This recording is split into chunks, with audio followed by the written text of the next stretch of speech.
हाताचा अंतरावर आलेल्या विद्युत तारा देत आहेत अपघाताला आमंत्रण। प्रकाशा तालुका शहादा येथील भुरखेडा रस्त्याकडे हरिदत्तू पाटील यांच्या उसांच्या शेतामध्ये विद्युत तारा लोबकळत आहे। हाताचा अंतरावर विद्युत तारा आल्याने अपघाताला आमंत्रण देत आहे। त्यामुळे उसाच्या शेतात मध्ये खेड करण्यासाठी, पाणी देण्यासाठी तथा इतर काम करण्यासाठी असंख्य अडचणी येत आहेत। अशात नजरचुकीने विद्युत तारा स्पर्श झाल्या आणि अपघात झाला, तर आता याला जबाबदार कोण असा सवाल शेतकरी करीत आहे। 6 महिन्यापूर्वी डिसेंबर 2024 मध्ये शेतामधील ट्रान्सफॉर्मर वरील ठिणगी पडल्याने येथील ऊस जळाला होता। त्यात 8 एकर ऊस जळाला होता। शेतकऱ्याचे लाखो रुपयांचे नुकसान झाले होते, तरीही या ठिकाणी कोणतीही उपाययोजना करण्यात आली नाही। आता 6 महिन्यानंतर परत तीच परिस्थिती या ठिकाणी उद्भवू शकते।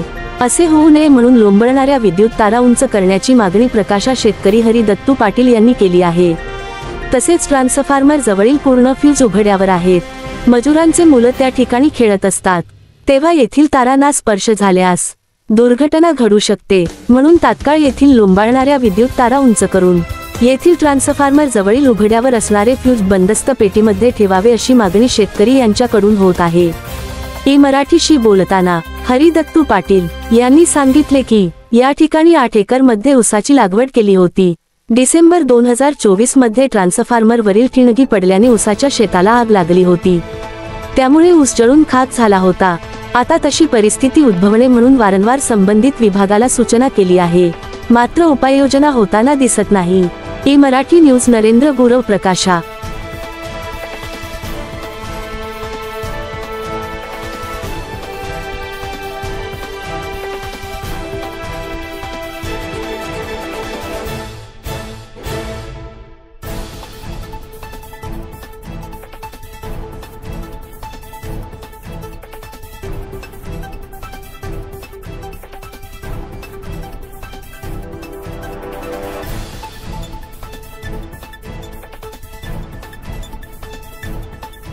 या इलेक्ट्रिक ट्रान्सफॉर्मरवर 11 डिसेंबर 2024 रोजी शॉर्ट सर्किट होऊन या ठिकाणी असलेला ऊस आणि ह्या पलीकडच्या शेतातला ऊस असं मिळून जवळजवळ 16 एकर ऊस हा जळून गेला। ऊस हा हार्वेस्टिंग पूर्वीच जळाल्याने मोठं नुकसान झालं, ऊसाचे वजन कमी झालं, त्याच्यामुळे त्यावेळेस जो पंचनामा झाला आहे तो 25 लाखाचा आहे। वेळोवेळी हा ट्रान्सफॉर्मर रिपेरीबाबत व याच्या ज्या तांत्रिक अडचणी दूर करण्याबाबत संबंधित विभागाला लेखी अर्ज देऊन, तोंडी विनंती करून, संबंधित इथे असलेल्या जी लाईनमन वायरमन यांना फोन करून आज तागायत 6 महिने होत आले, तरी देखील त्यांनी हा ट्रान्सफॉर्मर रिपेअर केलेला नाही। इथे असलेले उघड्यावरचे फ्यूज, अगदी जमिनीपासून 1 फुटावर असलेल्या ओपन तारा, विद्युत प्रवाह सुरू आहे। तर अशामध्ये इथे मजूर येतात, लहान मुलं मजुरांची ते सोबत असतात, कोणाचा हात लागला, काही इन्सिडेंट घडला तर याची सुद्धा सर्वस्वी जबाबदारी ही संबंधित विद्युत वितरण कंपनीचीच असेल। हा ऊस जळाल्यानंतर त्यांना लेखी पत्र देऊन विनंती करून सुद्धा आज या ठिकाणी सुद्धा देखील 18 एकर ऊस उभा आहे। परत असा अपघात होऊन परत हा ऊस जळण्याची शक्यता नाकारता येत नाही।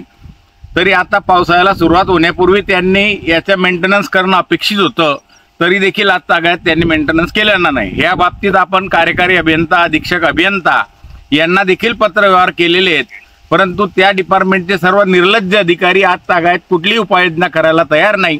आणि आजच्या आपल्या या माध्यमातून मी त्यांना सांगू इच्छितो की यापुढे काही घडलं तर याची सर्वस्वी जबाबदारी ही आपल्या महाराष्ट्र राज्य विद्युत वितरण कंपनीची राहील, याची नोंद घ्यावी। मराठी न्यूज हे चॅनल सत्य आणि प्रामाणिकतेवर आधारित सामाजिक, शैक्षणिक, आरोग्य, आध्यात्मिक, राजकारण व प्रवास विषयांवरील माहिती सादर करून सकारात्मक बदल घडवण्यास कटिबद्ध आहे। पुढील लिंकवर क्लिक करून आजच चॅनलला सबस्क्राईब करा।